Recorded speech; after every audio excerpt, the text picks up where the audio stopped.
Bismillahirrahmanirrahim. Assalamualaikum warahmatullahi wabarakatuh. Alhamdulillahi ala ihsanih wa syukru lahu ala taufiqihi wa amtinanih wa asyhadu an la ilaha illallah wahdahu la syarika lahu ta'ziman li sya'nih wa asyhadu anna Muhammadan abduhu wa rasuluhu da'ila ridwanih. Allahumma salli alaihi wa ala alihi wa ashabihi wa ikhwanih. Para ikhwan dan akhwat yang dirahmati Allah Subhanahu wa taala, para jamaah majelis taklim sebaris ya yang dimuliakan oleh Allah Subhanahu wa taala. Insyaallah pada kesempatan kali ini kita akan bahas perkara yang sangat penting untuk kita ketahui bersama dan betapa sering kita lalai akan hal ini, yaitu tentang dosa-dosa lisan. Tentang dosa-dosa lisan. Terutama di zaman sekarang ini yang di mana banyak hal yang memancing kita untuk berbicara ya. Banyak sekali hal yang memancing kita untuk berbicara. Misalnya urusan politik ya.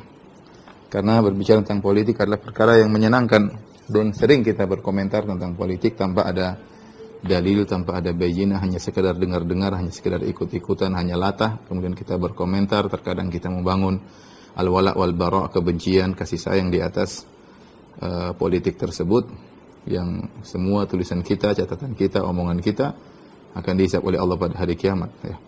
Kemudian di antara hal juga yang mengundang kita untuk banyak berbicara, misalnya urusan selebriti, artis ini, artis anu ya, dan macam-macam. Banyak orang berkomentar kejadian ini, kejadian anu ya. Kemudian juga tidak kalah menarik untuk berbicara tentang masalah untuk komentar adalah masalah agama ya.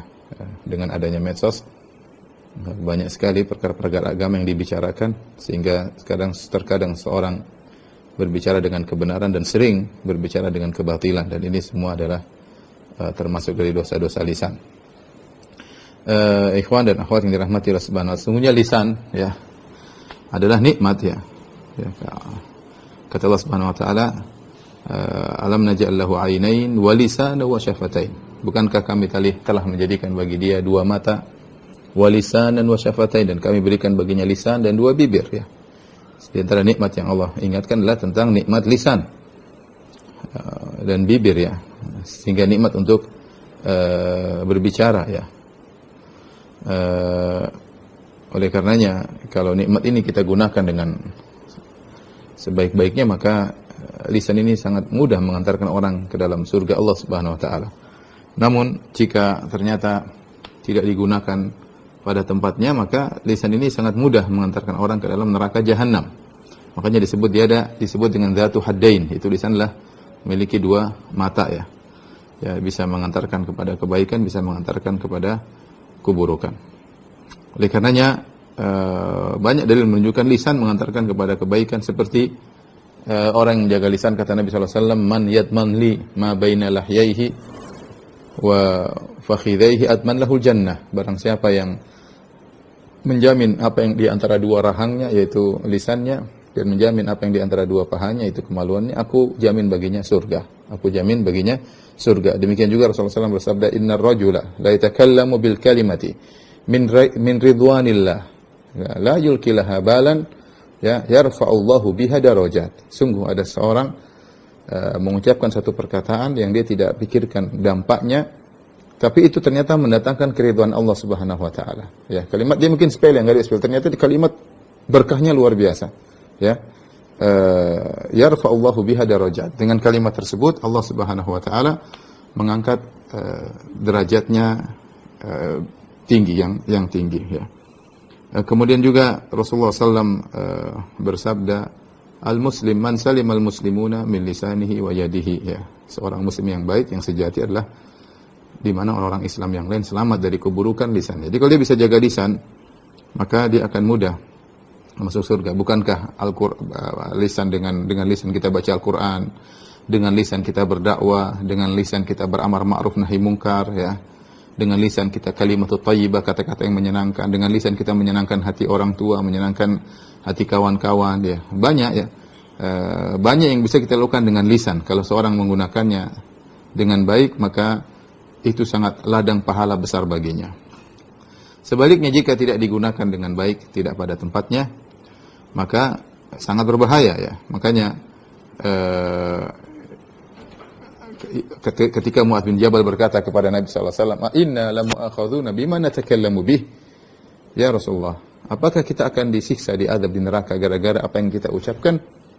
kata Rasulullah SAW, "Thaqilatka ummuk," ya, "fahal yakubun nas fi an-nari ala manakhirihim aw ala wujuhihim illa hasaidu alsinatihim." Wahai Mu'adz, ya, bukankah yang menyebabkan manusia terjerumus dalam neraka jahanam, digeret di atas wajah mereka, ya, di atas hidung-hidung mereka, kecuali akibat lisan-lisan mereka.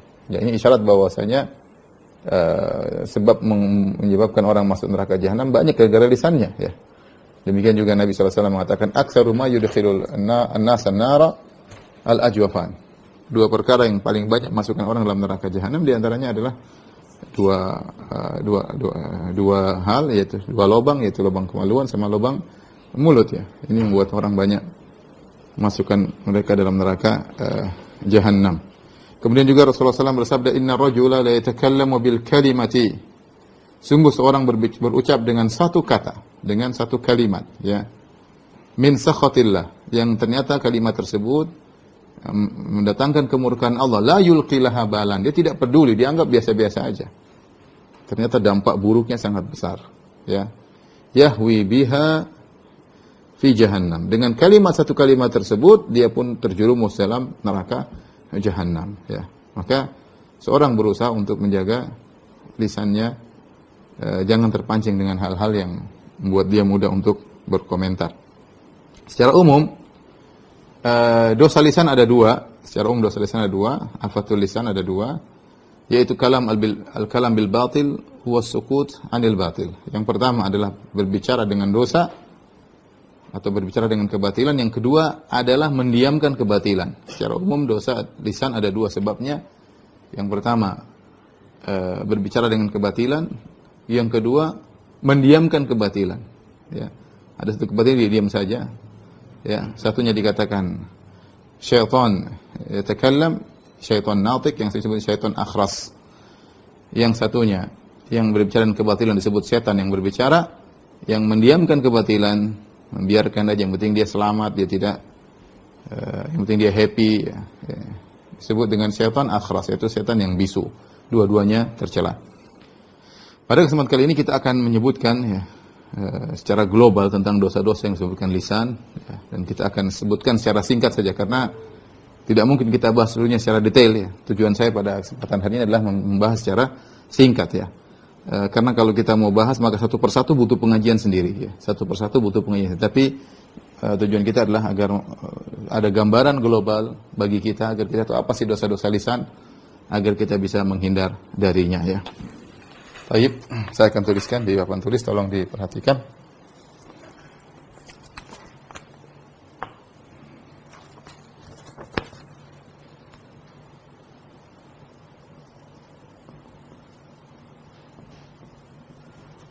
Macam-macam dosa lisan, ya.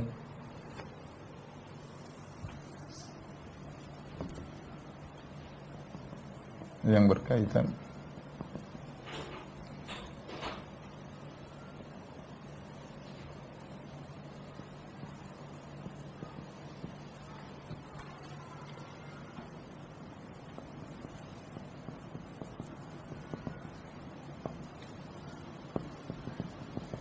kita bisa membagi menjadi dua. Pertama yang berkaitan dengan hak Allah tentang agama, yang kemudian yang kedua yang berkaitan dengan orang lain, ya. Dengan orang lain atau dengan masyarakat. Kemudian yang ketiga adalah yang berkaitan dengan diri sendiri, ya. Insya Allah kita akan sebutkan macam-macamnya sehingga ada gambaran jelas bagi kita semua tentang macam-macam dosa-dosa tersebut, ya. Saya mulai dengan dosa-dosa yang berkaitan dengan hak Allah Subhanahu wa taala, ya. Di antaranya adalah berkata tentang agama tanpa ilmu. Dalam surat Al-A'raf kata Allah Subhanahu wa taala, "Wa an taqulu 'ala Allahi ma la ta'lamun." Ini dalam beberapa ayat Allah ingatkan di antara dosa besar adalah berbicara atas Allah, ya, tanpa ilmu, ya. Oleh karenanya Ibnu Qayyim punya buku namanya I'lamul Muwaqqi'in Rabbil Alamin, ya. tentang al-muwaqqi'in rabbil alamin itu orang yang menandatangan atas nama Allah Subhanahu wa taala. Artinya orang kalau berfatwa, berbicara tentang agama, berarti dia mengatasnamakan Allah, dia menghukumnya demikian. Oh itu begini, oh itu begitu. Kalau ternyata tidak benar, berarti pada hakikatnya dia berbicara tentang agama Allah tanpa ilmu. Ini berbahaya ya. Kata Allah Subhanahu wa taala, "Qul innama harrama rabbiyal fawahisha ma dhahara minha wa batan wal itsma wal baghya bighairil haqqi wa an tusyriku billahi ma lam yunzil bihi sultana wa an taqulu 'ala Allahi ma la ta'lamun." Katakanlah bahwasanya dosa itu ya adalah ini dan ini. Allah Subhanahu wa sebutkan terakhir kata Allah, "Wa an taqulu 'ala Allahi ma la ta'lamun." Kau berbicara tentang agama Allah yang kalian tidak ketahui. Dan ini bahaya, sangat berbahaya di zaman sekarang dengan banyaknya medsos, orang berkomentar tentang agama, membantah, mengkritik, mengejek tentang agama ya, di medsos, di Facebook, di Instagram dan yang lainnya. Maka seorang waspada. Kemudian di antaranya yang kedua adalah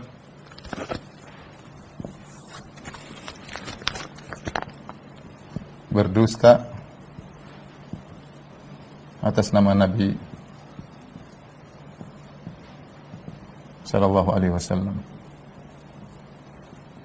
Kata Nabi sallallahu alaihi wasallam, "Man kadzaba alayya muta'ammidan falyatabawwa maq'adahu minan nar."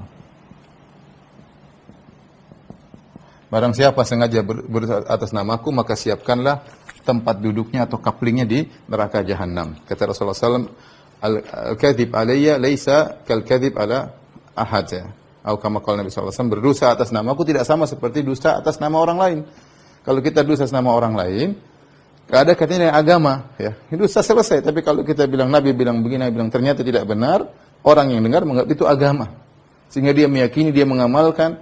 Makanya dusta atas nama Nabi termasuk dosa besar, ya. Dosa besar. Maka Nabi mengatakan siapkanlah kaplingnya di neraka, ya.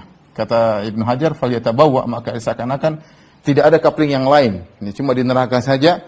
Ini menunjukkan dia akan lama diazab di neraka jahanam. Meskipun dia tidak kafir ya, kalau dia ternyata tidak terjerumus dalam kekufuran. Tapi ini dosa sangat besar hingga membuat dia bisa bertahan lama di neraka jahanam. Makanya saya ingat kepada ikhwan-ikhwan, hati-hati kalau ada hadis-hadis ya palsu, maka tidak boleh disebarin ya. Kecuali dalam rangka dijelaskan.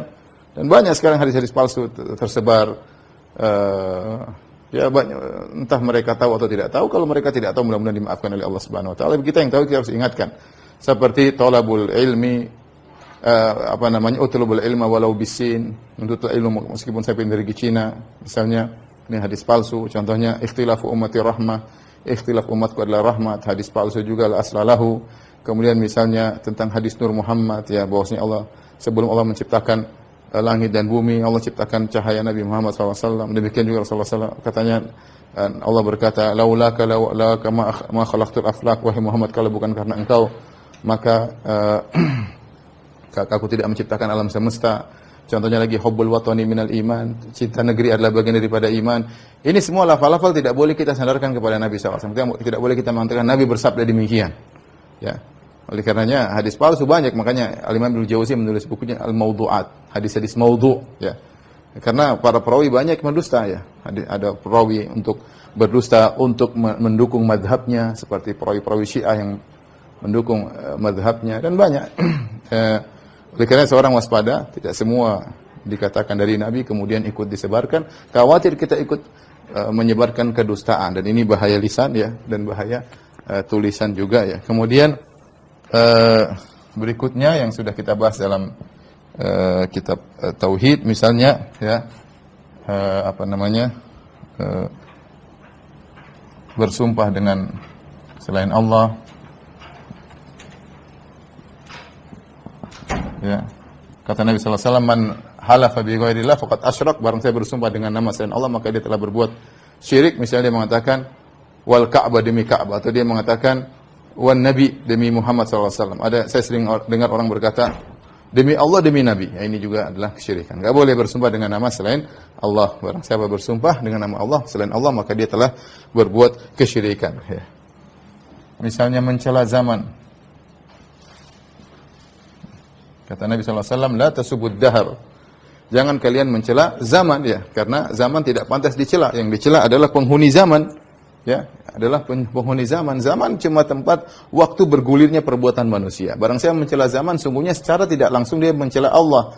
Karena Allah yang menciptakan zaman dan zaman tersebut tidak bisa berbuat apa-apa, dia cuma waktu untuk bergulir. Dia cuma waktu untuk bergulir ya. Bergulirnya kejadian-kejadian. Dicela adalah pelaku zaman zaman tersebut ya. Sebagaimana perkataan Imam Syafi'i bahwasanya wa ma li zamani aibun siwana ya. Tidak ada bagi zaman aib kecuali kita yang menjalankan dalam zaman tersebut. Karena orang mencela zaman seakan-akan dia mencela Allah Subhanahu wa taala. Kemudian di antaranya juga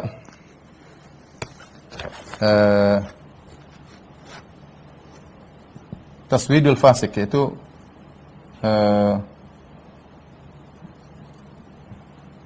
menyebut ya orang munafik ya,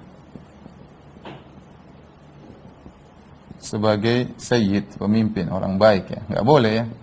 Enggak boleh kita berkata kepada orang munafik sayyid. Nabi melarang hal tersebut. Ini pemimpin, ini kita.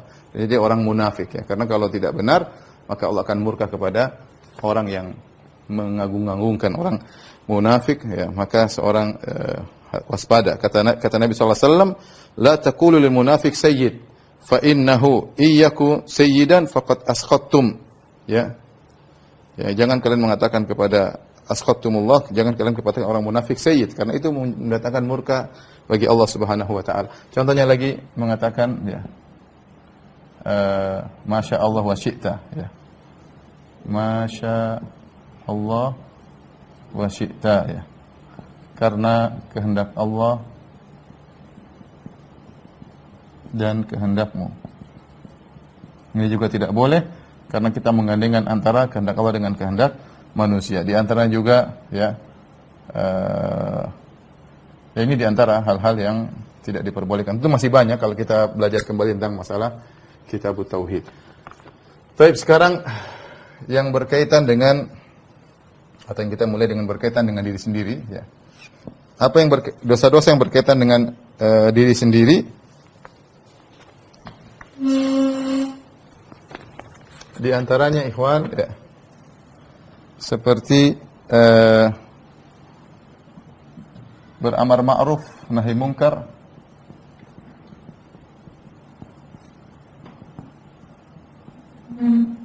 namun tidak mengerjakan sendiri.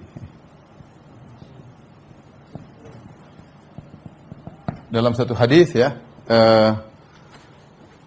kata Nabi sallallahu alaihi wasallam, yuja'u birrajuli yaumal qiyamah fayulqa finnar. Seseorang didatangkan pada hari kiamat, kemudian dilemparkan dalam neraka jahanam. Fatandaliku aktabuhu, kemudian ususnya keluar. Tandalik itu usus keluar dengan tiba-tiba dari duburnya, keluar, ususnya keluar ya.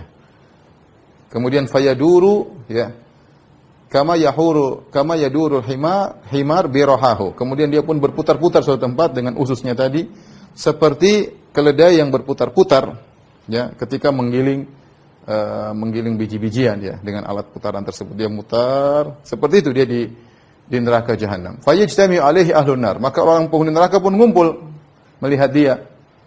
Mereka kenal orang ini dai dulu ya, suka memberi nasihat, suka memberi pengarahan lewat ceramah, lewat tulisan, lewat Facebook, nasihat-nasihat di status-status yang indah ya, punya channel-channel dakwah. Orang kenal dia.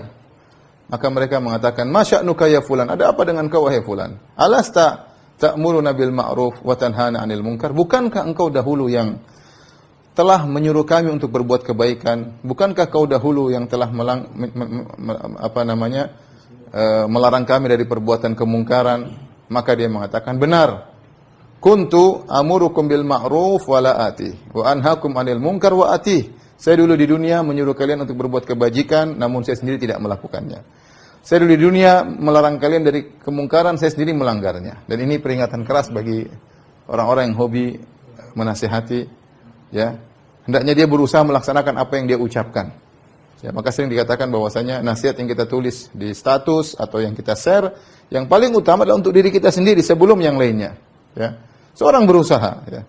Kalau dia sudah berusaha, ternyata dia terjerumus dalam kesalahan, dia istighfar kepada Allah Subhanahu wa taala. Tapi setiap dia sebarin, setiap dia melanggar terus, maka ini berbahaya bagi diri sendiri. Beramar ma'ruf nahi munkar bisa membuat orang berada di tingkat yang tinggi di surga dan bisa menjerumuskan orang dalam neraka jahanam. Hati-hati kepada orang yang hobi-hobi berdakwah seperti saya dan yang lainnya. Hati-hati kepada orang kecimur dalam bidang dakwah. Ya. Dan juga jangan sampai kita seperti perkataan Nabi SAW, man tashabba, ya, barang siapa bergaya dengan sesuatu yang tidak dia miliki, ya, maka dia telah berdosa. Gaya seakan-akan dia orang alim, ternyata statusnya apa semuanya kebohongan, ternyata dia sering melanggar. Man tashabba bima lam yu'tah kalabisi thawbai zur. Barang siapa bergaya dengan apa yang tidak dia miliki, seakan-akan dia memakai dua pakaian kedosaan. Maka hati-hati, beramal nahi munkar, tapi kalau tidak dikerjakan bahaya, ya. Kemudian di antaranya membeberkan rahasia ranjang. Ya. Kata Nabi SAW, inna syarran nasi yawmal qiyamah ar-rajul alladhi yufdi ila imra'atihi wa tufdi ilaihi thumma yanshuru sirraha. Di antara kata Nabi SAW, orang buruk pada hari kiamat kelak, paling buruk kedudukannya pada hari kiamat kelak adalah seorang laki yang mendatangi istrinya, itu digauli, ya, hubungan ranjang, dan istrinya juga mendatanginya. Kemudian dia pun menceritakan rahasia istrinya kepada orang lain. Cerita, oh saya kalau berhubungan sama istri saya begini-begini, oh saya kalau istri pertama begini, istri kedua begini, ya. Begini cerita, oh saya kalau, ini tidak boleh, ya. Ini dosa besar. Dosa besar. Seorang itu rahasia antara dia dengan istrinya, itu amanah, tidak boleh dia bongkar, ya, tentang amanah istrinya, tentang kehidupan ranjangnya, tidak boleh diceritakan kepada siapapun. Perempuan demikian juga. Ini hadis berkaitan laki-laki dan perempuan. Perempuan tidak boleh, oh suami saya kalau diranjang begini, ya. Kadang mengejek suaminya, seperti sebagian orang ribut sama suaminya, kemudian dia mulai cerita, oh suami saya parah kalau diranjang. Ini gimana seperti ini? Perkara yang memalukan, kemudian dibongkar-bongkar aib keluarga. Ini dosa besar, bukan dosa kecil. Dosa besar. Bisa kita bayangkan betapa banyak orang terjerumus dalam hal ini. Kadang-kadang mungkin ibu-ibu kumpul-kumpul di antara mereka cerita tentang suami mereka. Tidak boleh, masalah ranjang tidak boleh. Ya, masalah ranjang sudah aib suaminya. Baik itu perkara baik maupun perkara buruk, tidak boleh cerita tentang masalah ranjang, tentang suaminya. Ini hal dosa besar. Kita bisa bayangkan kalau ini saja tidak boleh, sekedar cerita, apalagi kemudian dia memvideokan, kemudian dia masukkan dalam medsos atau tersebar, dosanya lebih besar lagi. Yang sekedar cerita saja nggak boleh. Apalagi kemudian dia sebarkan. Ini juga dalil bahwasanya orang yang melihat juga tidak boleh. Orang yang melihat misalnya, karena yang bercerita dia melakukan dosa besar. Nah, kita melihat orang berhubungan juga tidak boleh, hukumnya tidak boleh. Ini berkaitan dengan amanah yang kita ingin lihat. Maka hati-hati, seorang kadang-kadang ceritanya sekedar untuk buka pembicaraan, agar pembicaraan bisa hidup, kemudian dia cerita rahasia suaminya, cerita rahasia istrinya, maka ini hukumnya haram. Ya. Kemudian berikutnya di antara dosa yang berkaitan sendiri, membongkar aib sendiri.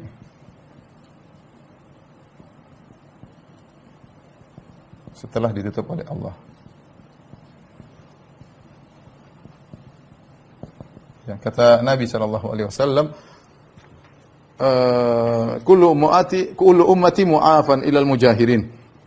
Kata Nabi, seluruh umatku akan diampuni oleh Allah Subhanahu wa taala. Mu'afan maksudnya selamat. Dan selamat itu kelazimannya adalah diampunkan. Mu'afat dari al-afiyah itu selamat, ya. Tapi al-afiyah mengandung al-afu, yaitu diampunkan oleh Allah Subhanahu wa taala. Selamat maksudnya selamat dari neraka dan diampuni oleh Allah Subhanahu wa taala. Illal mujahirin, kecuali orang-orang yang menampakkan. Maksudnya menampakkan di antara makna menampakkan yang terbetik dalam benak kita, yaitu dia bermaksiat terang-terangan. Minum khamar, kemudian dia videokan, dia sebarin, kemudian dia berzina, dia diskotik, kemudian dia nampakkan, dia peluk-peluk cewek, kemudian dia foto, dia videokan, disebarin, dia bangga dengan hal tersebut. Dia terang-terangan, ya. Kemudian buka aurat di panggung, nyanyi sana sini, main film, ya, main sinetron dengan terbuka aurat. Ini mujahirin, orang yang menampakkan kemaksiatan terang-terangan, tidak malu-malu. Cium-ciuman dengan ini, ya. Tapi di antara satu bentuk mujaharah, yaitu menampakkan, yaitu seorang yang bermaksiat di malam hari, ya, dan faqad yasturu alaihi, Allah telah menutup aibnya, fayusbihu, kemudian di pagi hari dia bercerita kepada orang lain. Dia malam bermaksiat, entah dia melakukan apa, entah dia melihat apa yang haram, entah dia berhubungan dengan wanita haram, entah dia berhubungan laki-laki yang ada hubungan yang tidak benar, entah dia minum khamr, entah dia apa, entah dia narkoba, entah dia apa. Kemudian Allah sudah tutup aibnya, besok pagi dia ketemu dengan orang-orang tidak ada yang tahu aibnya, yang tahu cuma Allah Subhanahu wa taala. Kemudian dia cerita. Ini tidak boleh. Ini tidak diampuni oleh Allah Subhanahu wa taala. Karena Allah sudah tutup aibnya, dia cerita. Ya. Dia cerita. Maka seorang hati-hati, ya. Cerita saja, kita bercerita tentang dosa kita dalam rangka sedih, menyesal, itu tidak boleh, apalagi dengan membanggakan.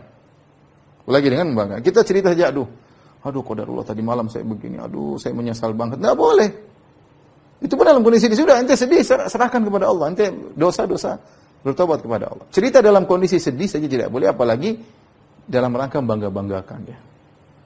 Ada pernah bilang, mau lihat ini cewek yang pernah tidur sama saya, ini fotonya. Ngapain itu pamer maksiat, zina ente pamerkan. Ya. Zina ente pamerkan, ya. Oleh karenanya seorang waspada kalau dia melakukan maksiat, jangan cerita kepada siapapun. Ya, dia tutup, ya. Dia tutup, jangan ceritakan kepada orang lain, karena itu maksiat yang Allah tidak suka. Allah sudah tutup, jangan dibongkar dosa yang kita lakukan. Di antaranya adalah mencela demam. Ketika Nabi SAW menjenguk seorang wanita, kemudian dia kesakitan, Rasulullah bertanya, ada apa dengan engkau? Ya. Maka dia berkata, ya, al-humma la barakallahu fiha. Ya Rasulullah, ini demam, Allah tidak memberkahi demam ini. Ya, Rasulullah tegur, la tasubbil humma, jangan kau mencela demam. Fa innaha tudhibu khataya bani Adam kama yudhibul kir khabatal hadid. Sungguhnya demam itu menghilangkan dosa-dosa anak Adam sebagaimana alat pandai besi menghilangkan karatan besi, ya. Jadi jangan kau cela, ini Allah yang mentakdirkan, berikan kau sakit, ya, harusnya kita makan tahur insyaallah, ya. Semoga diampuni dosa-dosaku dengan penyakit ini. Kita sabar menghadapinya, ya. Kalau kita sakit pun jangan kita cela, ya, penyakit tersebut, ya. Kalau humma, kalau demam saja tidak boleh dicela, apalagi penyakit-penyakit yang lain, termasuk penyakit-penyakit yang besar. Maka tidak boleh seorang terkena penyakit kemudian dia marah. Apa penyakit ini? Marah, enggak boleh. Dia tidak ridho dengan keputusan Allah, dan kalau dia maki-maki sakit yang dia hadapi, dia marah-marah, maka penyakit tersebut bisa jadi tidak menghapuskan dosa-dosanya. Bahkan dia semakin terpuruk, semakin berdosa di sisi Allah Subhanahu wa taala. Maka waspada, jangan kita melakukan dosa dengan mencela penyakit yang kita rasakan. Karena penyakit tersebut kalau demam saja bisa menghapuskan dosa-dosa, apalagi penyakit-penyakit yang lain, ya, yang lebih berbahaya. Kemudian juga di antaranya dosa adalah an-niyaha 'alal mayyit, ya. Meratapi mayat. Ya. Nabi SAW mengatakan, "Laisa minna man daraba al-khududa wa syaqqal juyuba wa da'a bi da'wal jahiliyah." Ya. Kata Nabi SAW, bukan dari golongan kami seorang terkena musibah, kemudian dia menampar-nampar pipinya, dia merobek-robek bajunya, ya. Kemudian dia menyeru dengan dakwah jahiliyah, seru-seru jahiliyah. Di antaranya adalah niyaha, ya.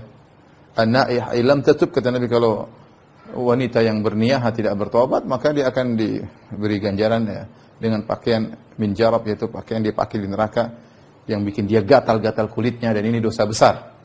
Oleh karena seorang lelaki maupun wanita, kebanyakan dilakukan oleh wanita. Kalau ditimpa musibah, entah anaknya meninggal, suaminya meninggal, maka jangan dia teriak-teriak, meratapi, kemudian tidak seperti sebagian agama lain yang justru menunjukkan, ratapan tersebut menunjukkan dia sangat cinta kepada suaminya, mungkin dia teriak-teriak, campur-campur rambutnya. Ini tidak, Islam tidak mengajarkan demikian. Islam mengajarkan kita bersabar, nangis boleh. Tapi kalau teriak-teriak, oh kenapa kau pergi suamiku, kenapa kau pergi, enggak boleh. Ya. Kenapa pergi anakku, kenapa kau, enggak boleh, ini semua haram hukumnya, namanya meratap. Ini dosa besar, ya. Tidak berkaitan dengan orang, berkaitan dengan diri kita sendiri. Ini dosa-dosa lisan yang berkaitan dengan diri kita sendiri, ya. Di antaranya adalah nyanyi-nyanyi, ya, sambil bermusik-musik, ya. Ya, ini lagi musim apa TikTok apa ya. Orang kemudian TikTok pakai musik nyanyi sendiri ya. Subhanallah, ini hanya mendatangkan apa? Argo dosanya berjalan terus. Argo dosanya berjalan terus. Maka seorang waspada karena musik adalah dosa besar ya. Maka tidak boleh seorang bernyanyi dengan musik-musikan ya. Ini diharamkan oleh Allah Subhanahu wa taala. Baik, kita lanjutkan tentang yang berkaitan dengan orang lain. Berkaitan dengan orang lain ini sangat banyak sekali ya. Di antaranya yang masyhur ya. Kita kasih nomor ini aja dulu ya. Ini ada nomor 1 2 3 4 5 6 ya. Baik, yang pertama yang sering kita dengar bahayanya adalah ghibah ya. Ghibah tentu ini adalah dosa besar sampai Allah mengatakan wala yaktab ba'dukum ba'dha. Janganlah sebagian kalian bergibah kepada yang lain. Ayuhibbu ahadukum an ya'kula lahma akhihi maitan? Tidakkah kalian suka? Apa kalian suka jika kalian makan bangkai saudara kalian di dalam ya, bangkai manusia saudara kalian? Itu kalian tidak suka. Gimana kita mau gibah-gibah teman sendiri? Coba teman itu mati jadi bangkai kita makan dagingnya. Itu tentu nggak suka kita. Ya. Ya. Jangankan bangkai manusia, sapi saja bangkai sapi kita nggak suka, apalagi manusia. Jangankan daging manusia tidak jadi bangkai, apalagi sudah jadi bangkai, sudah busuk kita makan daging saudara sendiri. Gimana? Jadi seorang kalau mau gibah mikir ini saudara saya, gimana saya makan bangkainya ya jangan. Oleh karenanya gibah adalah dosa besar. Kemudian dalam hadis juga Isra Mi'raj kata Nabi SAW, Rasulullah mendapati kelompok orang lahum adfarun min nuhas, mereka memiliki kuku-kuku dari tembaga atau dari metal ya, yakhmishuna ala ujihim aidim. Kemudian mereka mencakar-cakar wajah mereka, mencakar-cakar dada mereka. Maka aku berkata, man haula ya Jibril? Siapa mereka itu wahai Jibril? Kata Jibril alaihissalam, haula'il ladzina ya'kuluna luhuman nas, atau haula'il ladzina ya'kuluna luhuma ikhwanihim. Mereka adalah orang-orang yang makan daging bangkai saudaranya ya. Enggak boleh. Kita enggak boleh bergibah. Kawan enggak boleh digibahi, orang tua, istri, suami, ulama, para ustadz yang enggak boleh kita gibah ya. Kita berusaha jaga lisan ya. Jaga lisan ya. Secara hukum asal ghibah adalah hukumnya haram, tetapi dia boleh dalam kondisi darurat kalau ada kemaslahatan. Kalau ada kemaslahatan, bukan hanya sekedar melampiaskan kejengkelan, bukan dalam rangka untuk bumbu pembicaraan, bukan dalam rangka untuk menjadikan majelis ada lucu-lucunya sehingga kita menggibah orang lain, nggak boleh. Kalau ada perlu kita bicarakan kejelekan orang, cari kemaslahatan, nggak ada masalah. Kita diskusi sama kawan, gimana tentang si fulan, dia punya salah gimana, caranya kita nasihati dia, ini boleh. Kita bicara tentang gibah ibu kita ngobrol ayah kita ngobrol sama kakak adik gimana bapak kita, gimana ibu kita. Enggak apa-apa, kan tujuannya cari maslahat. Jadi intinya kalau ada maslahatnya, maka tidak mengapa menggibah. Tapi hukum asal gibah adalah haram. Hukum asal gibah adalah haram, maka seorang waspada. Bahkan Imam Nawawi lebih ketat dalam hal ini. Beliau mengatakan gibah adalah dzikruka akhaka bima yakrah, sebagaimana sabda Nabi SAW, gibah adalah kau berbicara tentang saudaramu apa yang dia tidak sukai. Kata Imam Nawawi mencakup seluruhnya. Mencakup istrinya kau bicarakan. Dianya baik tapi istrinya, itu ikhwan baik tapi istrinya, cerewetnya luar biasa. Itu gibah, dia enggak suka istrinya dibilang apa? Cerewet ya. Ikhwan itu baik tapi Masya Allah anaknya, joroknya saja. Ini bicarain anaknya enggak boleh. Bicarain mobil butut apa dihina enggak boleh. Ini Imam Nawawi lebih ketat. Imam Nawawi rahimahullah taala, dia mengatakan semua yang diceritakan berkaitan dengan saudara kita dan dia tidak suka untuk diceritakan, maka termasuk ghibah. Dan saya kata tadi ghibah bertingkat-tingkat. Ghibah orang jauh tidak sama dengan ghibah orang dekat. Ghibah orang dekat tidak sama dengan ghibah orang yang memiliki jasa besar kepada kita. Ghibah terhadap tentang suami lebih buruk, ghibah terhadap istri lebih buruk, ghibah terhadap ustaz lebih buruk, ghibah terhadap ulama lebih buruk dan selanjutnya. Jadi ghibah. Yang kedua adalah namimah.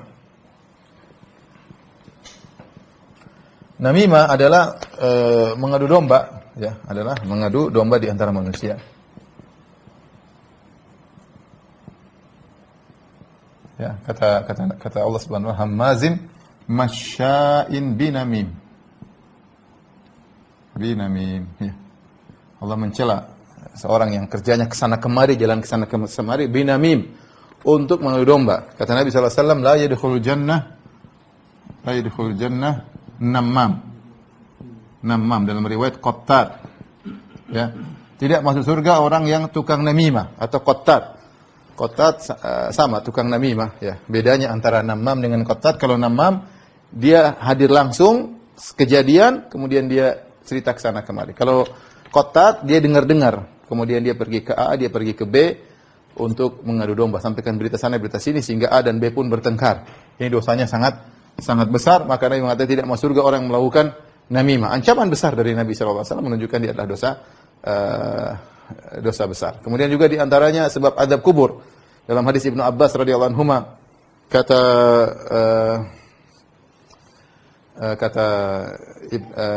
Ibnu Abbas, marra Nabi SAW bi kubrain, Rasulullah SAW melewati dua kuburan, faqala innahuma la yu'adzabani, dua penghuni kuburan sedang diazab. Wa ma yu'adzabani fi kabirin, mereka diazab dengan dua perkara yang mereka bisa tinggal, katanya mereka tidak peduli, mereka gampang-gampangin. Amma ahaduhuma, adapun salah satunya diazab kenapa? Fakana yamshi bin namimah, dia suka jalan ke sana kemari ngadu domba. Ke sana ketemu lagi bikin ribut. Pokoknya kalau ketemu orang ini nanti ribut dua orang, ya. Makanya dikatakan oleh seorang ulama bahwasanya namimah merusak dalam waktu yang sebentar apa yang tidak bisa dirusak oleh penyihir selama setahun. Orang yang namam, suka namimah, dia bisa merusak kebaikan atau jalinan kasih sayang di antara dua kelompok, atau di antara dua orang hanya sebentar. Mungkin dia bikin namimah sejam, 2 jam atau seminggu, 2 minggu. Sebentar, sejam dia bisa bikin namimah, ngomong sana ngomong sini. Kemudian keduanya pun saling membenci luar biasa, bermusuh-musuhan yang tidak bisa dilakukan oleh penyihir meskipun setahun. Dampaknya luar biasa namimah, ya. Jadi kita sebutkan bahwasanya namimah menyebabkan azab kubur. Dalam sebagian riwayat kata Ibnu Hajar rahimahullah taala bahwasanya di antara azab kubur adalah ghibah. Sebagian riwayat disebutkan namimah, sebagian riwayat disebutkan ghibah menyebab azab kubur. Terus bagaimana hubungan antara namimah dengan ghibah? Ya, Ibnu Hajar rahimahullah menjelaskan kaitan namimah dan ghibah.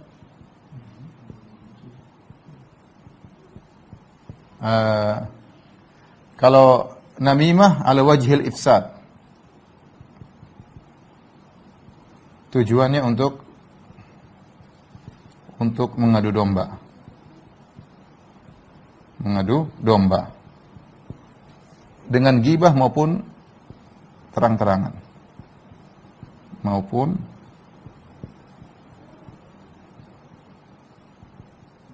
jadi bisa jadi orang bergibah, kalau gibah sekaligus tujuannya mengadu domba, itu namanya namimah. Ya. Adapun kalau gibah tidak harus tujuannya mengadu domba, tidak harus. Ya. Dan banyak orang gibah tidak niatnya mengadu domba, tapi dalam rangka untuk melampiaskan saja apa yang isi hatinya. Mungkin dia hasad sama orang itu, maka dia ceritakan ke orang itu gini-gini. Kenapa dia hasad? Dia dongkol. Skala bersaing, maka dia jatuhin orang itu tersebut, misalnya. Atau tadi karena bumbu pembicaraan, supaya asik berbicara, tahu nggak si fulan, apalagi ibu-ibu, gimana si fulan, tahu nggak Ummu fulan, cerita, oh tuh gini-gini, oh suaminya gini, oh anaknya gini, supaya enak aja kita daripada nongkrong diam-diam, nggak ada pembicaraan, mending kita bergibah ria, karena gibah adalah lezat. Makanya majelis yang paling lezat itu majelis gibah, ya, karena maksiat itu lezat, khamar lezat, zina enaknya kayak apa, minum apa lagi, gibah juga lezat, musik juga enak, semuanya enak. Ini semua kenikmatan, kelezatan. Di antaranya nikmat gibah. Makanya acara TV yang paling disenangi acara gibah. Selebriti gibah, apalagi gibah selebriti, Masya Allah, penontonnya luar biasa ibu-ibu ya. Ya, kenapa? Karena memang gibah itu lezat. Jadi kalau namimah bisa jadi gibah, bisa jadi bukan. Karena kalau gibah kan orang yang tidak ada, bisa jadi enggak, bisa jadi langsung di depan ngomong pada dia ya. Tetapi intinya untuk mengadu domba. Kalau gibah tujuannya tidak harus mengadu domba. Gibah yang tujuannya mengadu domba berarti dosa gibah plus namimah. Gibah plus namimah. Tapi di antara dosa yang berkaitan dengan orang lain adalah dzul wajhain. Pemilik dua wajah. Kalau istilah kita apa? Munafik ya. Tapi bukan, ini dia dzul wajhain. kata Nabi SAW, ya bermuka dua ya. Bukan depan belakang mukanya. Tapi tadi dia ngomong sini begitu, ngomong sana begini. Dalam hadis kata Rasulullah, inna syarran nasi yaumal qiyamah man ya'ti haula'i biwajhin wa haula'i biwajhin, yaitu orang buruk pada hari kiamat kelak adalah orang yang mendatangi satu kaum dengan wajah tertentu, datang kepada yang lain dengan wajah yang lain pula ya. Jadi ngomong sama gini ngomongnya A, ngomong sama sini ngomongnya B, wah repot. Ini dosa. Ngomongnya dengan ngomong sana ngomongnya lain lagi, dosa. Orang bingung ini gimana nih? Zul wajhain, memiliki dua wajah ya. Mungkin ada yang 4 wajah, bukan cuma 2 ya. Sana beda, sini beda, sana beda, sini beda. Ini termasuk dosa besar. Dan Ibnu Hajar mengatakan bisa jadi dia termasuk dari namimah. Bisa jadi salah satu bentuk dari namimah. Ya, dia pergi ke A, seakan-akan dia musuhi B. Begitu dia ke B, seakan-akan dia musuhi A. Ya, dia begitu ya. Jadi 2 wajah. Ya, dia lakukan semuanya dalam rangka untuk mengadu domba atau yang lainnya. Ya. Tercela seorang mukmin tegas, jangan dia pelin-pelan, ya, ngomong yang benar. Ya. Ngomong yang benar ya. Saya ngomong A, ya. Jangan sana ngomong A, sini ngomong B, ketemu lagi ngomong C. Ini dosa, tidak diperbolehkan, bohong dia, ya. Ini tidak diperbolehkan. Taib, dan dia bisa jadi termasuk dalam namimah. Kemudian dosa berikutnya, dan ini panjang, al-kadzib. Dusta, ini modelnya banyak ya. Modelnya banyak. Kita akan sebut satu persatu ya. Di antaranya saksi palsu. Bersaksi palsu ya. Kemudian di antaranya pura-pura bermimpi, pura-pura mimpi sesuatu padahal tidak benar. Kemudian di antaranya adalah menyebarkan isu dusta.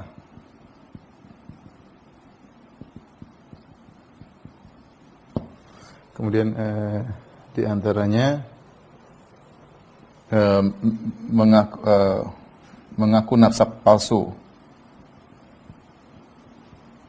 Nasab palsu. Kemudian di antaranya cerita dusta buat agar orang tertawa. Orang-orang tertawa. Dan di antaranya sumpah palsu agar mengambil harta orang, mengambil hak orang lain.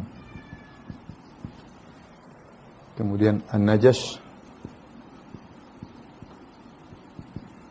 Kemudian di antaranya adalah janji palsu, janji bohong. Ini di antara bentuk-bentuk dusta yang datang secara khusus. Dusta secara umum adalah dosa. Ya, kata Nabi SAW, iyyakum wal kadhib fa innal kadhiba yahdi ilal fujur wa innal fujura ilan nar. Wa innal fujura yahdi ilan nar. Wa la yazalu rajulu yakdzib wa yataharra al-kadhib hatta yuktaba indallahi kadzaban. Kata Nabi SAW, hati-hati kalian dengan dusta. Sungguhnya dusta mengantarkan kepada kefajiran. Dan sungguhnya kefajiran mengantarkan kepada neraka jahanam. Senantiasa seorang lelaki berdusta. Kemudian dia sengaja berdusta.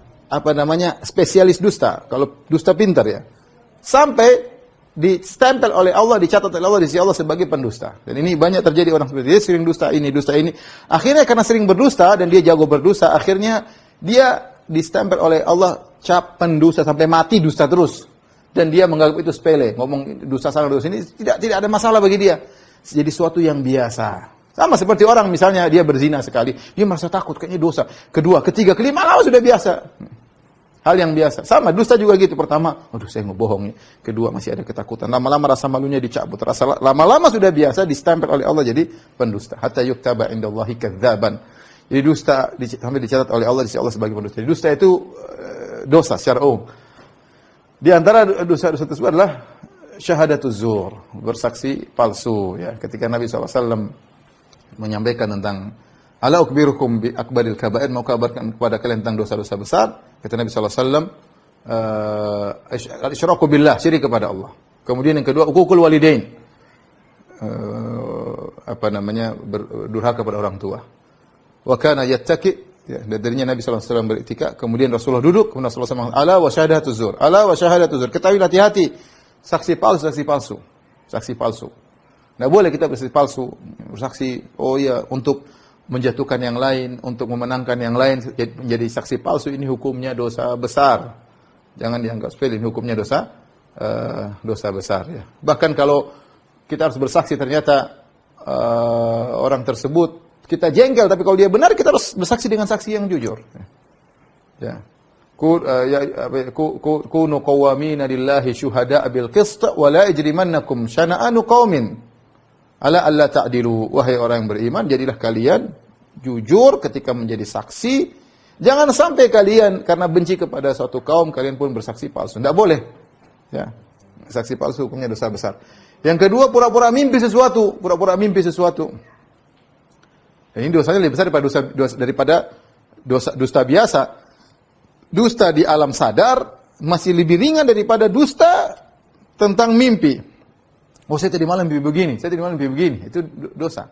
Kata Nabi sallallahu alaihi wasallam, "Man tahallama bihulmin kullifa an yaqida baina sya'iraitaini walan yaf'al." Kata Nabi sallallahu alaihi wasallam, barang siapa yang mengaku-ngaku mimpi tentang sesuatu padahal dia dusta, maka dia akan pada hari kiamat kelak disuruh untuk mengikatkan 2 butir syairah, yaitu 2 butir gandum, yang enggak bisa ditempelin. Gimana caranya? Suruh diikat. Gimana cara ngikat? Kalau rambut kita ikat bisa. Kalau tali kita bisa ikat, kalau 2 butir gini mah cara mengikatnya. Disiksa terus sampai dia bisa ngikat. Dia enggak bakalan bisa ngikat 2 butir tersebut. Artinya siksaannya panjang ceritanya. Ini mustahil kata Nabi, walan yaf'alin, tidak akan mampu. Ini hati-hati. Kenapa berdusta tentang mimpi lebih parah daripada berdusta tentang kejadian di alam nyata? Karena berdusta tentang kejadian di mimpi ini ada kaitannya dengan orang pembenaran. Karena kita disebutkan di antara tanda-tanda kenabian yang masih terisi adalah mimpi. Ya, orang kalau bilang, oh saya mimpi tadi malam ada rembulan jatuh di depan. Oh, orang langsung, Masya Allah ini orang soleh mimpi ketemu rembulan. Ya. Kemudian lagi saya mimpi misalnya ketemu Syekh Fulan atau ketemu sahabat ini. Wah, apalagi saya mimpi ketemu Nabi. Oh, langsung orang, wah ini orang spesial. Oh, tiap hari saya ketemu Nabi dalam mimpi. Oh, luar biasa. Orang semakin mau nyala-nyalain, dia nggak berani. Ya. Subhanallah. Hati-hati. Ya. Mimpi, ya tidak boleh seorang ngarang dalam mimpi. Saya mimpi gini, hukumnya haram. Ya, bahkan lebih parah kata para ulama daripada dia ngomong, oh tadi saya di Bandung saya ketemu ini. Oh, itu kan berdusta tentang kejadian alam nyata. Masih lebih ringan daripada berdusta tentang kejadian alam mimpi. Dia bohong. Kenapa? Karena dalam bercerita tentang alam mimpi itu ada orang seakan-akan pengagungan terhadap dia. Ya, karena mimpi memang ada isyarat dari Allah, terkadang ilham dari Allah dan yang semisalnya. Jadi tidak boleh pura-pura mimpi sesuatu. Ya.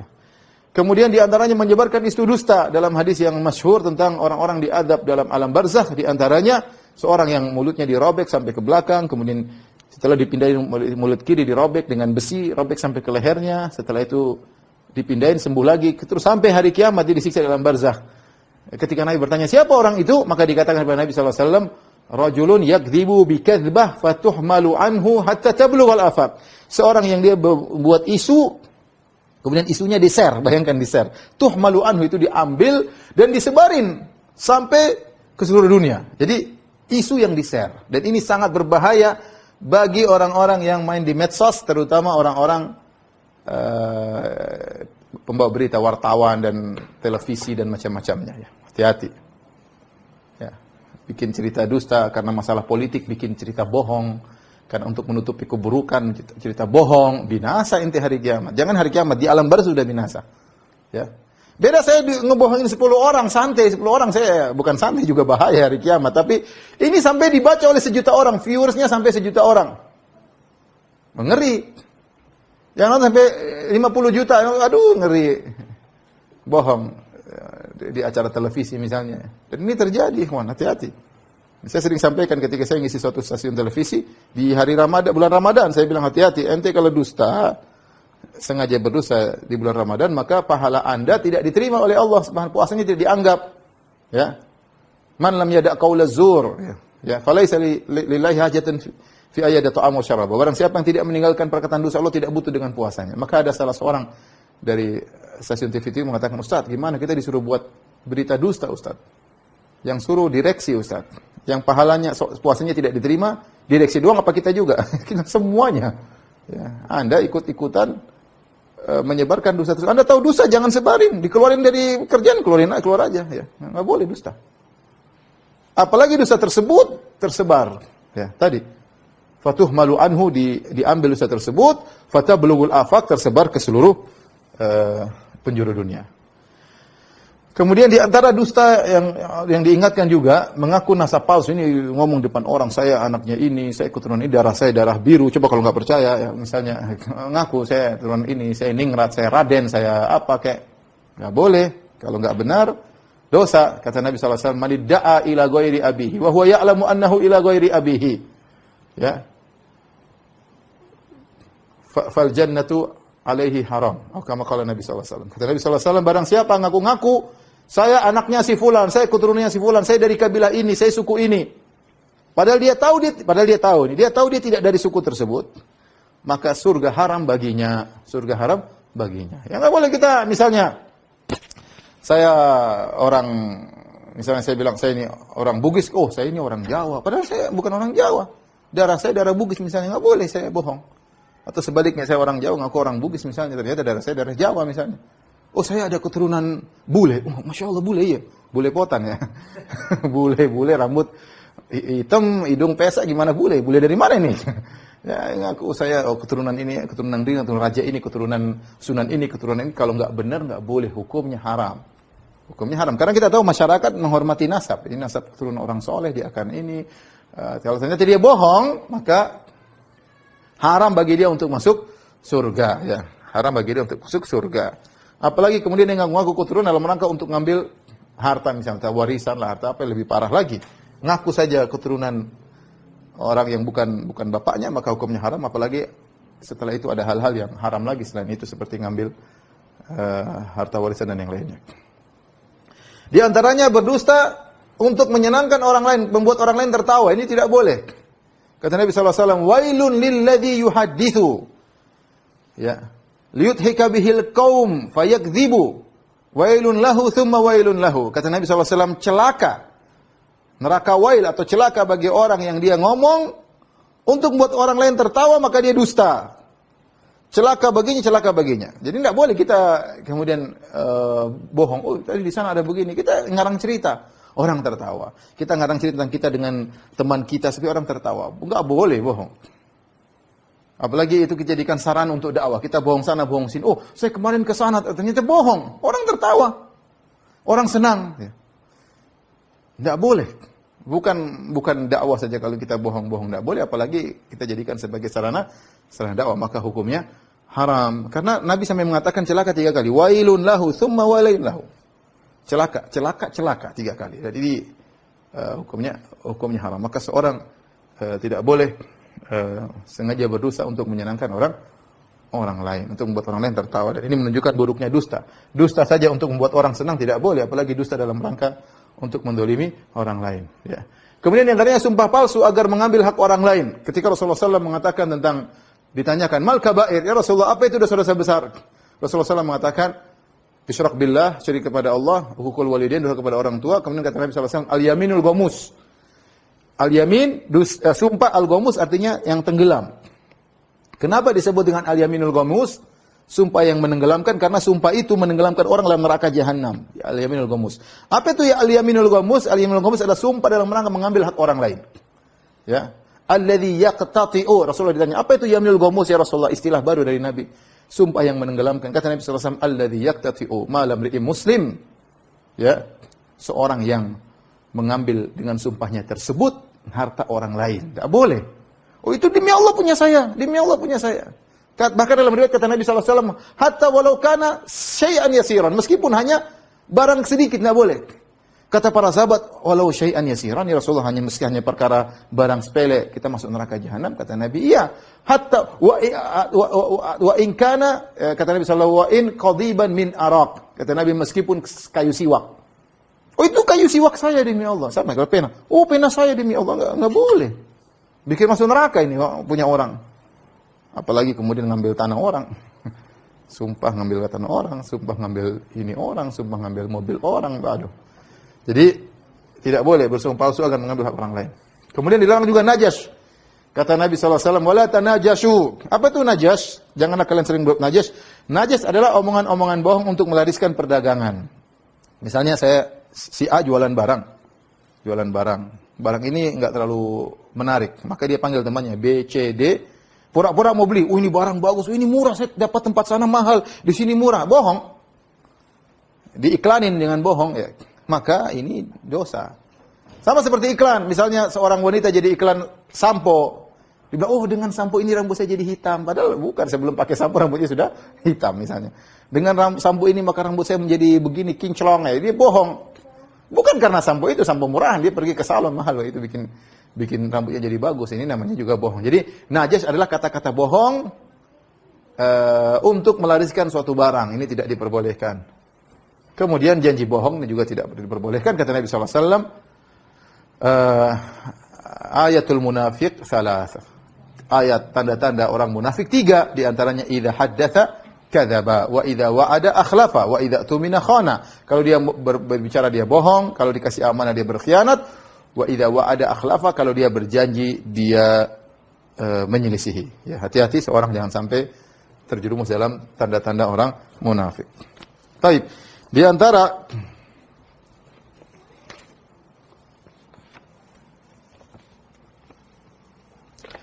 dosa yang berkaitan dengan orang lain juga berkaitan dengan mulut adalah al-qadhf. Itu menuduh orang lain berzina tanpa bukti.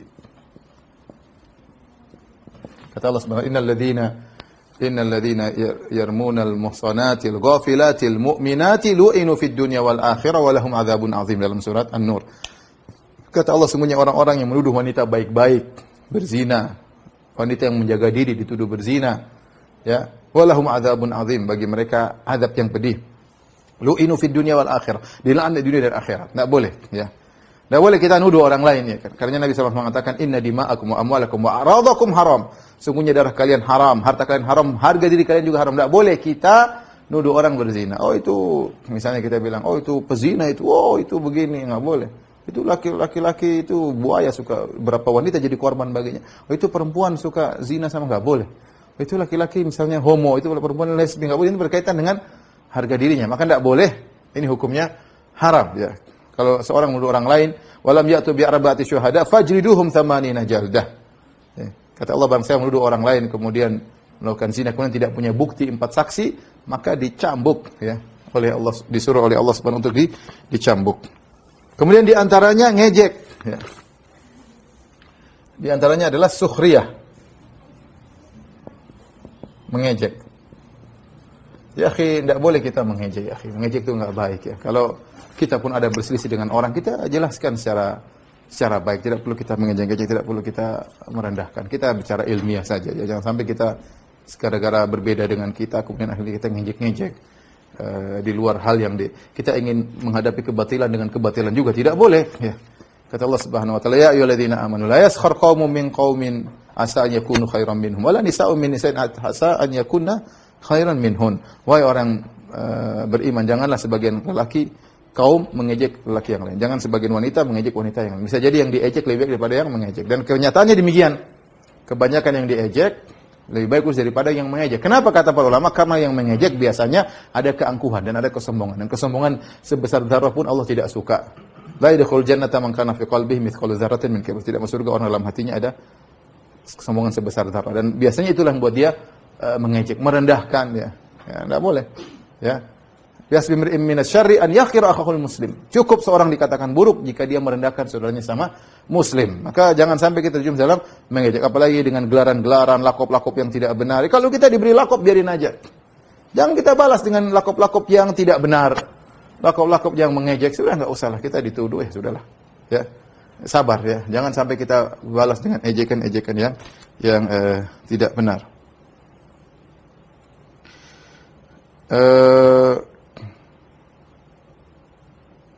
Kemudian di antaranya berdebat di atas kebatilan.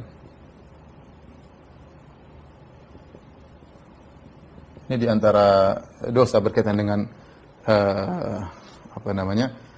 lisan. Kata Nabi SAW, Inna abghadar rijali ilallah al-aladul khasim.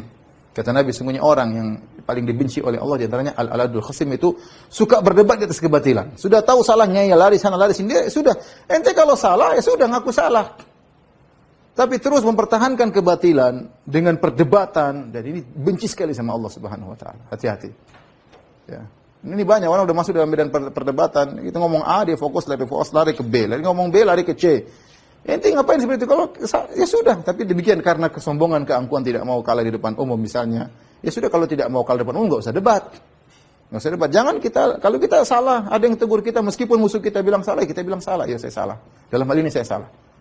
Jangan kita membela kesalahan karena dibenci oleh Allah Subhanahu wa taala. Bahkan dosa ya. Inna abghadar rijali ila Allah al-aladul al-khasim. Kata Nabi SAW, orang yang paling dibenci oleh Allah adalah yang keras kepala, ngeyel dalam kesalahan. Ya, hati-hati kita, jangan sampai kita itu ngeyel itu. Dicap ngeyel itu bisa jadi termasuk ini, hati-hati. Sampai orang ngecap kita itu si ngeyel. Waduh. Kenapa dibilang ngeyel? Orang disebut ngeyel karena orang tahu dia sudah salah, dia pasti membela diri. Maka ditempel sama orang-orang masyarakat si ngeyel. Wah, repot. Ini dibenci oleh Allah Subhanahu wa taala. Kalau kita salah sudah. Kita ngaku aja salah.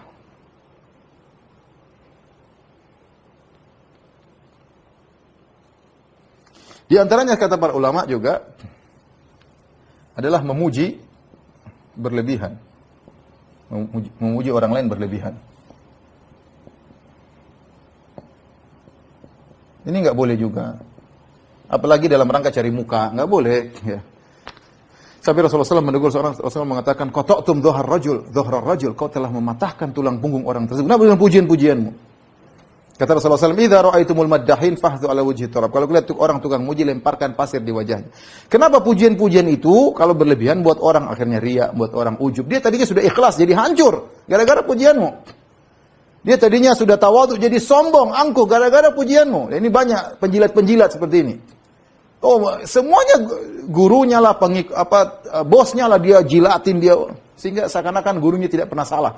Ini hati-hati sebenarnya, orang terpedaya gara-gara murid-muridnya yang brengsek, orang terpedaya gara-gara pengikutnya yang penjilat seluruhnya, mencari keuntungan di baliknya. Maka nggak boleh. Kita kalau punya kawan salah kita tegur, kita punya guru salah kita kasih tahu, bukan malah kita puji-puji, ya. Wong dia tidak salah saja tidak boleh kita puji berlebih-lebihan, apalagi kalau dia salah kita puji-puji terus. Ya. Karena tadi kata Nabi qata'tum dhahrar rajul, dhahra akhikum, kau telah mematahkan tulang punggung saudaramu. Kenapa? Karena kau puji berlebih-lebihan. Saya ulangi, pujian itu bisa membuat orang berubah. Ya, dari ikhlas menjadi tidak ikhlas, jadi riya, dari tawadhu bisa menjadi ujub, kemudian berangkat menjadi sombong. Diangkat-angkat oleh murid-muridnya dan itu berbahaya. Baik.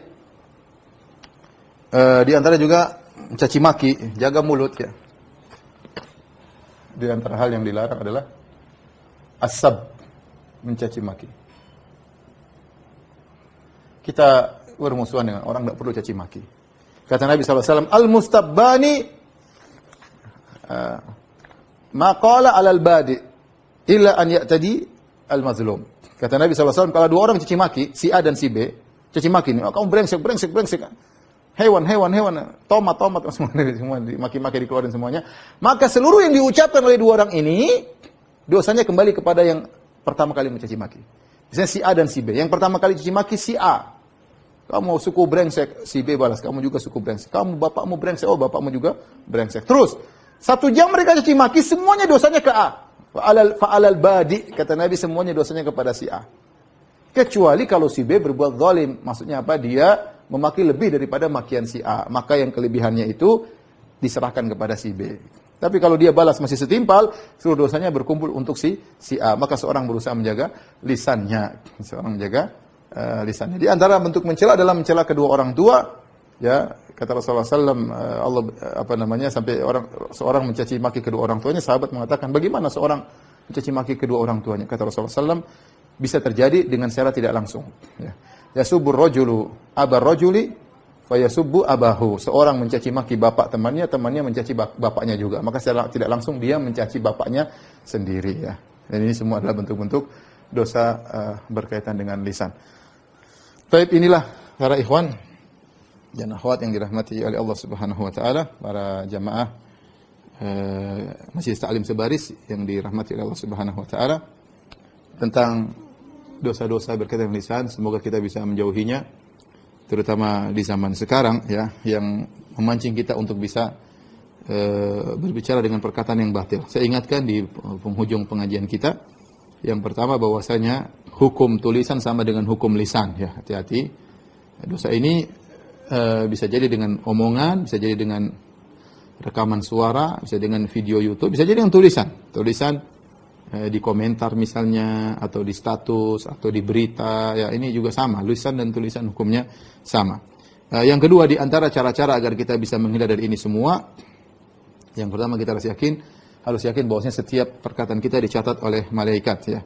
Kata Allah, "Ma yalfidhu min qaulin illa ladaihi raqibun atid." Tidak ada satu ucapan pun kecuali dicatat oleh raqib dan atid, dan itu ada pertanggungjawabnya. Satu kata, satu lafal pun yang keluar, "Ma yalfidhu min qaulin." Tidak satu lafal pun yang keluar kecuali ada pertanggungjawabannya. Ini yang pertama. Jadi kita hati-hati dalam menulis, hati-hati dalam berbicara. Kemudian yang kedua, di antaranya ingat sabda Nabi, "Min husni islamil mar'i tarkuhu ma la ya'ni." Di antara keelokan Islam seorang meninggalkan yang bukan urusannya, ya. Kita jangan sibuk dengan urusan orang. Kalau Anda pedagang, sibuk dengan pedagang, ya. Kalau Anda herbalis, sudah sibuk aja dengan jualan herbal. Jangan kemudian bicara sana sini, kemudian yang tidak ada manfaatnya jangan sok tahu, ya, dan yang lainnya, ya, banyak. Kalau Anda misalnya adalah dai, jangan bicara yang di luar kemampuan Anda, bukan ranah Anda. Sudah dai, bicara tentang kesehatan lah, kedokteran lah, tentang kimia lah, bukan ranah Anda, enggak usah bicara tentang hal tersebut. Ya, jadi masing-masing sibuk dengan urusannya dan meninggalkan perkara-perkara yang bukan urusannya. Kemudian hati-hati sebelum berbicara, jangan sampai kita menyesal, ya. Ya, ada seorang lelaki datang kepada Nabi sallallahu alaihi wasallam, dia berkata, "Ya Rasulullah, idzni wa aujiz." Ya Rasulullah, berilah aku mau'izah dan yang ringkas, ya. Maka Rasulullah SAW berkata di antaranya, "Idza qumta ila sholati fasholli sholata muwaddi'in." Kalau engkau hendak salat, maka salatlah seakan-akan seperti orang akan meninggalkan dunia ini. Yang kedua, wala tatakallam aw la takallam bi kalimatin ta'tadiru minha ghadan. Janganlah kau berbicara dengan satu kata yang kau akan minta uzur di kemudian hari. Artinya Rasulullah mengajarkan seorang untuk memikirkan apa yang tidak dia ucapkan. Jangan sampai nanti dia, minta maaf. Sebelum kau minta maaf, pikirkan supaya kau tidak perlu minta maaf di kemudian hari. Itu berlaku kepada kita ngomong sama orang, kita ngomong sama anak buah, kita ngomong sama bos, kita ngomong sama kawan, kita ngomong sama istri, kita ngomong sama suami. Hati-hati. Jangan kita ucapkan perkataan, kita pikirkan dulu, yang nanti akhirnya kita butuh untuk minta maaf atas perkataan tersebut. Nabi ingatkan. Dengan demikian kita hati-hati dalam berbicara. Kemudian ketika Nabi SAW, wajma'il ya'sa mimma fi aidin nas. Ya. Di antara nasihat Nabi kepada orang tersebut, yang ketiga adalah engkau kumpulkan, ya, putus asalah dari apa yang ada di tangan manusia. Artinya jangan kau berharap sedikit pun dari punya orang. Berharaplah kepada Allah Subhanahu wa taala. Kemudian juga hadis yang lain dari Uqbah bin Amir, ada yang bertanya kepada Nabi, "Man najat?" Ya Rasulullah, apa itu keselamatan? Ini yang perlu kita renungkan. Man najat? Apa itu keselamatan? Terutama di zaman sekarang ini. Bagaimana cara selamat? Apa kata Nabi sallallahu alaihi wasallam? "Amsik 'alaika lisanak." Jaga lisanmu, ya. Wal yas'alaka baituk, dan lapangkanlah rumahmu, ya. Ya, lapangkanlah rumahmu. Ya, Nabi suruh jaga lisan, jangan asal ngomong, jangan asal nulis, dan jadikanlah rumahmu lapang. Artinya jangan betah di rumah.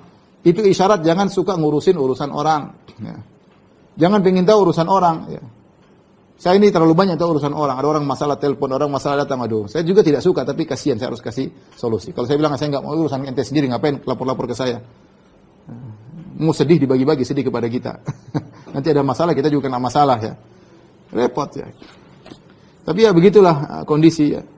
yang terjadi. Kalau kita tidak ada urusan, tidak usah tak cari tahu urusan orang. Biarkanlah rumah Anda menjadi rumah yang lapang, tentram, sibuk dengan istri dan anak, itu lebih penting. Ya. Urusin anak, urusin istri itu diurusin yang baik, kasih ke salon biar tambah cantik ya. Biar kita lebih tentram di rumah, anak-anak diajarin dengan baik ya. Baik, ini saja yang saya sampaikan para ikhwan dan akhwat, para jemaah Majelis Ta'lim Sebaris, semoga Allah menjaga lisan-lisan kita. Semoga lisan kita yang Allah anugerahkan kepada kita menjadi penyebab kita diangkat derajat di surga Allah Subhanahu wa taala. Amin ya rabbal alamin. Kalau ada yang bertanya saya persilahkan. Ya. Baik, jazakumullahu khairan. Alhamdulillah sudah banyak sekali pertanyaan yang masuk, Ustaz. Bang Bitung, berapa pertanyaan? 5 aja ya? Siap, Ustaz. Sudah saya pilih 5. Masya Allah. Sudah saya pilih 5 pertanyaan. Jangan akhwat semua yang dipilih, Bang Bitung ya. Jangan akhwat semua pertanyaan. Ikhwan dulu. Oh, itu sudah. Enggak apa, silakan. Ya, pertanyaan pertama, Ustaz. Ustaz, kalau kita sudah menasihati baik-baik seseorang, tapi tidak diterima, lalu kita mencoba lewat status medsos, berharap orang itu membacanya. Apakah itu termasuk sindir-menyindir atau bukan, Ustaz? Ini semua dibangun di atas maslahat. Dibangun di atas maslahat. Kalau kita sudah menyampaikan japri dan kita pastikan dia sudah baca, berarti sudah selesai tugas kita. Ya. Selesai tugas kita. Tapi kalau kita japri ternyata tidak terbaca, contrengnya cuma satu aja, ya, atau kita sudah diblokir, maka kita lihat apakah dengan kita menyindir di medsos ada maslahatnya. Jangan sampai kita nyindir, dia juga nyindir, akhirnya terjadi perang. Orang yang tahu kondisi ini terjadi perang, ini mudarat lebih besar. Intinya kembali kepada maslahat. Boleh sih menyindir itu boleh, nggak ada masalah. Kita lihat maslahatnya ada atau tidak. Ya, kita lihat kayaknya saya waktu japri tidak dibaca. Mungkin kalau saya tulis ini mungkin dia sih tanpa sebut nama, tanpa diketahui identitasnya, maka mudah-mudahan tidak mengapa. Tapi tadi semua dibangun di atas maslahat. Lebih baik kalau kita bisa telepon atau datang langsung itu lebih baik ya. Jadi maksud saya begini, ikhwan, tugas kita kan menyampaikan. Bukan dia harus sadar, harus nurut sama kita. Itu bukan tugas kita. Nabi Muhammad SAW tidak bisa beri hidayah kepada pamannya Abu Talib. Ya. Tapi Allah mengatakan, innaka la tahdi man ahbabta. Kau tidak bisa bertunjuk kepada orang yang kau cintai. Ya sudah, kita kan nyampaikan. Kita sedih-sedih boleh sedih. Ya. Wala tahzan alaihim. Kata Allah, jangan kau sedih atas mereka. Atas siapa? Atas orang-orang kafir Quraisy yang merupakan saudara-saudara Nabi, kerabat Nabi yang mereka kafir. Rasulullah sedih, tapi Allah tegur. Wala tahzan alaihim. Jangan kau terlalu sedih terhadap mereka. Ya, sedihan itu ada. Kita kasih nasihat tidak mau dengar, ya sudah. Kemudian kita ngamuk, kemudian kita malah balik curhat di medsos, semua orang baca, ini nggak benar. Tapi ini kembali kepada maslahat dan mudarat. Wallahu a'lam bishawab. Pertanyaan kedua, Ustaz, ini banyak juga yang menanyakan, Ustaz, bagaimana dengan hukum berbohong demi kebaikan, Ustaz? Berbohong demi kebaikan yang diperbolehkan 3, ya. La yahilul kadhibu illa fi thalath. Tidak boleh dusta kecuali 3. Pertama, fil harb, dusta dalam peperangan, boleh. Seperti menunjukkan seakan-akan kita kuat, ternyata tidak. Seakan-akan kita berangkat menuju ke timur, ternyata kita pergi ke barat misalnya. Ya, ini namanya dusta dalam peperangan ya. Atau kita menunjukkan kita seakan-akan lemah, ternyata kita kuat. Ini boleh-boleh saja dalam peperangan ya. Yang kedua adalah hadis rajul ila zaujati wa idhil mar'a ila zaujiha. Seorang berbohong antara suami dan istri dan suaminya. Dan bohong di sini dimaksud adalah bohong untuk menumbuhkan kasih sayang. Bukan bohong untuk menggugurkan hak istri atau hak suami, tidak boleh. Tapi bohong yang dalam rangka untuk menimbulkan kasih sayang. Misalnya masalah makanan, Masya Allah istriku makananmu enak, kayak misalnya, ini boleh ya. Ya, ini apa namanya? Boleh seperti ini. Ini boleh yang bohong yang diperbolehkan. Istriku Masya Allah hari ini kau kelihatan cantik. Emang selama ini tidak cantik, Mas? Oh enggak, biasanya juga cantik. Cuma ini cantiknya lebih daripada biasanya, Masya Allah ya. Misalnya istri tanya, Mas, saya sama dia cantikan mana? Antum harus pintar jawab gitu. Antum bilang cantikan kamu dong sayang. Kalau lagi lampu mati. Karena kalau kita bilang lebih cantik dia pasti marah. Dia pasti marah. Ini boleh apa namanya? Bohong yang diperbolehkan. Ini suami istri. Sama istri juga muji suami. Masya Allah Mas, kamu sabar sekali Mas. Aku tidak pernah menemukan suami seperti engkau. Masya Allah ya. Dan macam-macam lah. Ini boleh suami istri. Tapi kalau bohong untuk menjatuhkan hak istri, apalagi kalau orang poligami, kemudian bohong sana, bohong sini, hidupnya di atas kebohongan, ini hati-hati. Yang ketiga adalah bohong untuk mendamaikan islah. Kita si A dan si B bertengkar, kemudian kita datang ke si A, kita bilang, Masya Allah tadi si B muji kamu. Padahal enggak. Tadi si B doain kamu. Ya. Padahal enggak. Padahal si B doanya umum. Allah maghfiril muslimin. Ya Allah ampuni kaum muslimin. Dia termasuk orang Islam dia dalam doa tersebut. Ya. Tapi intinya ini boleh. Bohong-bohong seperti ini boleh. Adapun bohong dalam segala hal, enggak boleh. Rasulullah batasi pada 3 perkara tersebut, ya. Allah alam bisawab. Ya. Taib, ada lagi yang bertanya? Pertanyaan ketiga, Ustaz. Tadi dari Goa sudah ada, terus dari Borneo juga sudah ada, ini sekarang dari Bekasi, Ustaz. Masya Allah, tetangga dong, tetangga. Iya. Ustaz, apabila kita bercerita atau curhat kepada seorang sahabat mengenai perlakuan saudaranya, kakak, adik atau suami yang membuatnya sakit hati dengan tujuan untuk meminta saran dan melegakan hati, apakah ini juga termasuk dosa lisan, Ustaz? Tadi, kalau ada maslahatnya, maka tidak boleh kita cerita sama semua orang.